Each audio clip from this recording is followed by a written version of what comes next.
Thank you for staying with the Hallowed Chambers. Now, my guest today is an honorable member of the House of Representatives. His name is Honourable Bayo Balogun, and he is the chairman of the House Committee on Electoral Matters. It's good to have you on the program. Good morning. You're welcome.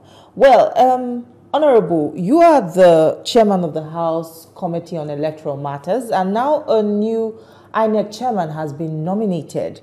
From your own assessment, how would you react to this appointment? Would you say that he fits to handle this job, looking at his credentials and, past experiences in government issues? Do you think he fits this office? Well, good morning once again. Like I said, this is the first time I'll be hearing about him. I really don't know him, but I think his CV speaks for him.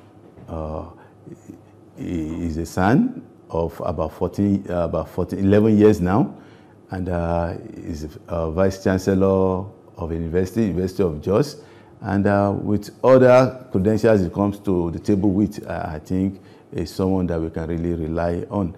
And but one important thing that I can say makes him fit, looking at the issues people have been talking about, especially the civil society, that we shouldn't bring in a known politician, a partisan person, and I think he falls into this category.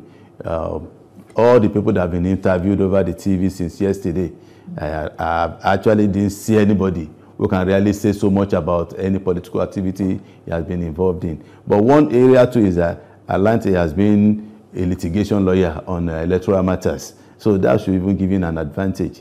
At least he understands the problems, because issue of litigation has been a major problem in our electoral process. So I think you have a lot of experience to bring on board.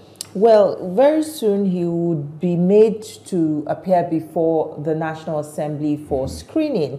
And a lot of Nigerians have a lot of high expectations from this screening. We spoke to someone this morning, and she was telling us that she would like for it to be participatory. Public should also have an input in this screening. What should Nigerians expect from this screening process?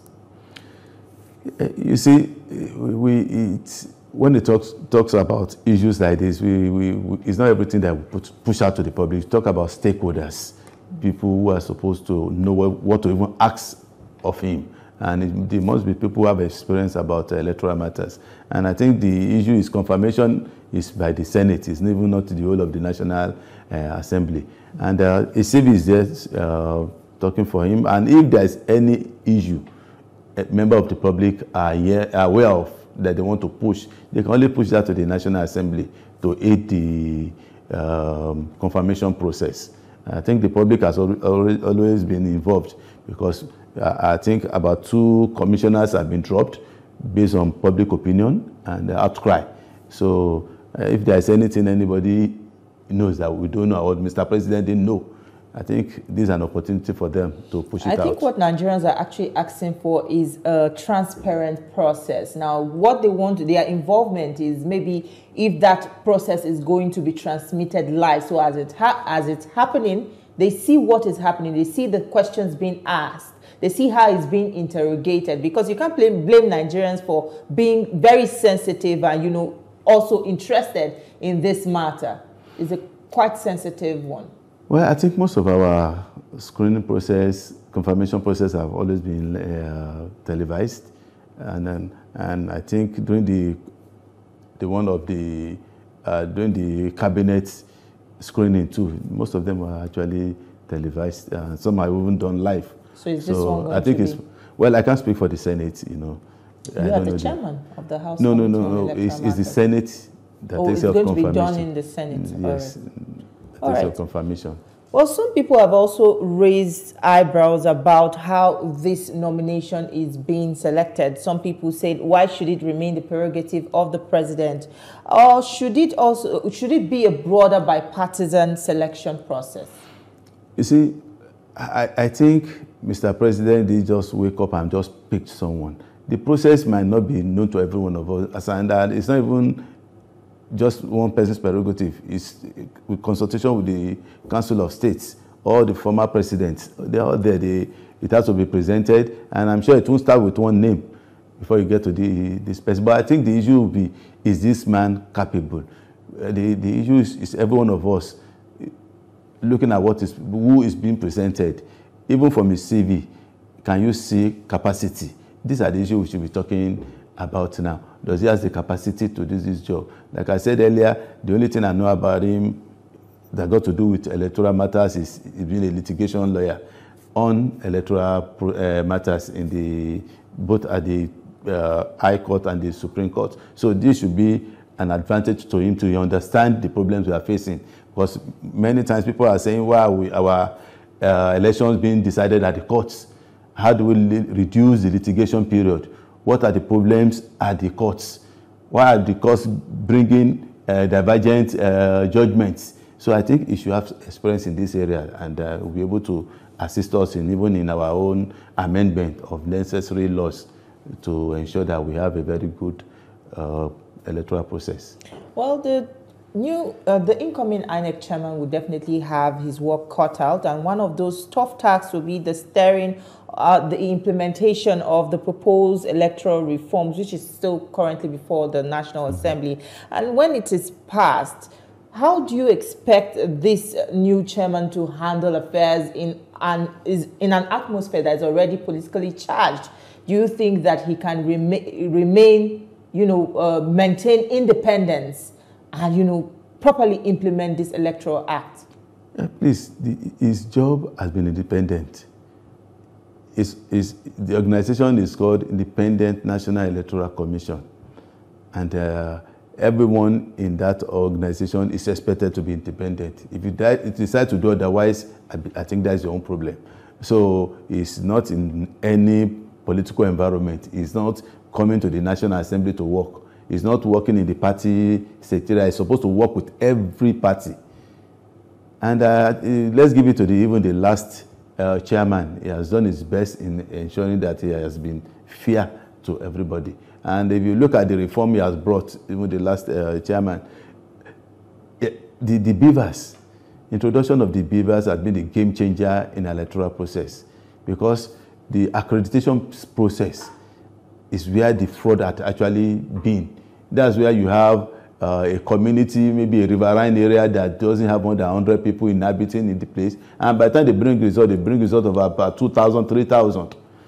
But with the beavers, you can no longer vote if you are not there present. So that's a major game changer. And that's what I want Nigerians to appreciate. It's the major game changer. The issue of the results were transmitted real time or not real time. It is what you've written that you want to transmit. A lot of governors that could not make even their Senate come back. A lot of rep members that lost their seats because of these beavers. These are the people that will tell you that, yes, the beavers is actually the game changer in our electoral process. So what we should be thinking about it now is, how do we fine-tune? What are the other shortcomings? Because, politicians will always look for ways. How do we ensure that they are not loopholes people can take advantage of? And what are still the shortcomings, if there is any? Because we still believe that in some areas we have a situation where the beavers reading is lower than the total vote. How are people beating the system? Are they beating the beavers to go and vote without passing through the beavers? Because you would have bypassed the beavers to go and vote. It's either there is a connivance with the electoral officer. So we find out all those areas, and we are working on the report of the last election, and we see where we can ensure that we have a near perfect situation. But everywhere in the world, there's nowhere you can get a very perfect situation. Well, we're going to get a near perfect one. One major question that Nigerians are asking is when these electoral reforms, the amendments are going to be passed, and if it's going to be done before the 2027 election, because, the implementation of these reforms is also a question. If the INEC chairman is going to effectively implement it to ensure that there is no hiccup before that election. Do you think that the National Assembly can deliver this document before 2027? Oh, we are going to have our public hearing by next week, Monday. That's 13th. We'll have a program by 13th, and we have our retreat by 16th, between 16 and 19, and before the end of this month, I think we would have done the consideration and passing the bill at the House of Reps. So we expect by November, the president should have given his assent. So, do you also support calls for creation of special courts to attend to these electoral matters? Since you're already speaking of, speeding up the litigation process before, these individuals are being sworn in. Tribunals are already special courts. The issue is, do we want to increase the number of judges? Because most of the time they were drawn from the regular courts, because you cannot just create judges and justices just for electoral matters. Electoral matters will come and go. And I think what we're looking at is, one, reduce the time. That might require increasing the number of judges. So we intend, by the time we conclude this amendment, have discussion with the judiciary and look at how that could be done. Even some people are talking about probably, at the tribunal level, probably some retired judges can be brought in to support the serving judges, who might be the chairman, and the retired being part of the members if they don't have enough to ensure that because the issue is, you cannot predict the number of litigations that will come up. You cannot predict, so we must be prepared. As far as we want to reduce the period, we must be able to get enough hand to ensure that they get this job done. And again, we also want to reduce these frivolous litigations, and we are going to set penalties for those who bring such cases. You know that you are bringing a case that has no ground, yet if you lose, you still go to appeal. Some goes up to the Supreme Court for cases that you can never win. So we're going to work with the judiciary. How do we ensure that such areas are removed without also preventing people from going to court when they need a redress? So dwelling on this area of shortfalls, funding is another critical issue. In planning elections, we need adequate, the commission needs to be adequately funded. Now, INEC has had this issue of funding, and it has negatively impacted on how elections are being done or conducted. How is the National Assembly intending to improve funding to the electoral body, and also ensuring that these monies are also released to them in good time? Yeah, I think the issue is, how do we pressure the executive to do their own part? It's already in the law. Fund for elections must be released at least a year before the election. That's why next year election and the next election and the budget must be in 2026, and the money must be released in 2026, so that they have enough time to do up their plan. And that's one of the areas that make them independent. If you don't need to go to the executive cap in hand when it's election period, because by the time you are going cap in hand when it's election to the executive, that means you might be influenced during that process. So the law says the money must be released a year ahead of the election, and especially even the notice of the election too must be given a year ahead of the election, so that they have enough time to plan and also to ensure that they have their money ready. So the law is already there. It's for us to continue to talk to the executive to play their part. Although it's not only the funding of INEC that is suffering, many other areas too are suffering in ensuring that they get more money. So, but we continue to appeal to the executive. All right. Some people are talking and they're asking whether the INEC chairman must always be a professor, because we've seen in time past it's always professors that are being elected. Now, is this a constitutional provision, or this is just some sort of unofficial tradition that we have maintained over the years? It's just a matter of trying to look at the issue of integrity. We believe, well, people in the academia at least portray. So sometimes it's just about perception. Oh, professors this, professor that. It gives you some kind of confidence in them, although some of them have actually messed up. We saw what happened during during the last election, some recs and some other INEC staff. And what we can also give to the last chairman is a prosecution of some of his own officials, which has never been in the past. If there's any case, he ensures that the law takes its full course. So being a professor is I just think it's something that, well, I don't think there's any law. There's no law that says you must be a professor. But it's just, I think it's just to satisfy the, well, I think it makes us look good, having a professor handling the INEC head. And not just being a professor this time around, professor of law, who understand the law. And you know, when it comes to INEC issue, it's more about the litigations, about the law and the operation of the law. So I think it just gives you some kind of comfort that you can rely on this person. So. All right. This new INEC chairman, some people say he was among the legal team of President Tinubu and part of the team that defended his victory, the litigation that, you know, affirmed his presidency.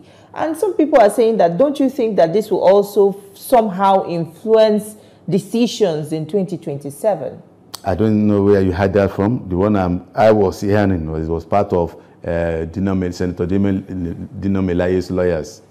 That was the one I had. And when they said that, and I said, well, and Dino Melaye is PDP.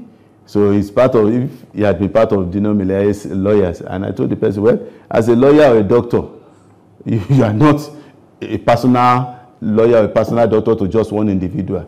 You are practicing your trade, and everybody comes in. A PDP man comes in, a APC man comes in. You are not looking at the coloration of their party. Yours is to serve them, and they pay you your money. So what I had was a PDP lawyer. So not I've never known him to be part of Mr. President's legal team. But if Mr. President saw him after working with any PDP candidate and still felt, what I'm interested in is your quality, not the people we have worked with in the past. So I think this shows that we have a president that is ready to take on anybody that he feels has a capacity.